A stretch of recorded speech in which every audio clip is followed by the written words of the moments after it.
Indian premier league ২০২৬-এর তৃতীয় ম্যাচে আজ মুখোমুখি হচ্ছে রাজস্থান রয়্যালস এবং চেন্নাই সুপার কিংস। ম্যাচটি শুরু হবে রাত ৮টায়। এই ম্যাচটি দুই দলের জন্যই গুরুত্বপূর্ণ, কারণ টুর্নামেন্টের শুরুতেই ভালো পারফরম্যান্স আত্মবিশ্বাস অনেক বাড়িয়ে দেয়। রাজস্থান রয়্যালসের দলে রয়েছে শক্তিশালী ব্যাটিং লাইন আপ।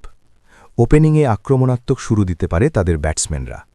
মিডল অর্ডারেও রয়েছে স্থিরতা এবং বড় রান করার সামর্থ্য। অন্যদিকে চেন্নাই সুপার কিংস সবসময়ই তাদের অভিজ্ঞতার জন্য পরিচিত।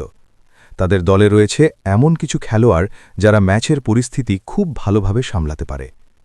বোলিং দিক থেকে দুই দলই প্রায় সমান শক্তিশালী।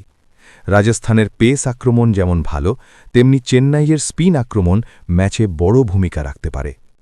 আজকের ম্যাচে টস একটি গুরুত্বপূর্ণ ফ্যাক্টর হতে পারে, কারণ পিচ এবং কন্ডিশনের উপর নির্ভর করে আগে ব্যাটিং বা বোলিং সিদ্ধান্ত ম্যাচের ফল নির্ধারণ করতে পারে।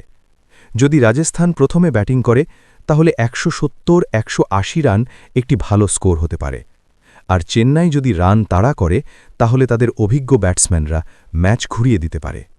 আজকের ম্যাচটি হতে পারে হাড্ডাহাড্ডি লড়াই, তবে সামান্য জেগিয়ে রাখা যায় চেন্নাই সুপার কিংসকে তাদের অভিজ্ঞতার কারণে। আপনার মতে কে জিতবে আজকের ম্যাচ? কমেন্ট করে জানান। ভিডিওটি ভালো লাগলে পেজটি ফলো করুন এবং ইউটিউব চ্যানেলটি সাবস্ক্রাইব করুন। ধন্যবাদ ভিডিওটি সম্পূর্ণ দেখার জন্য।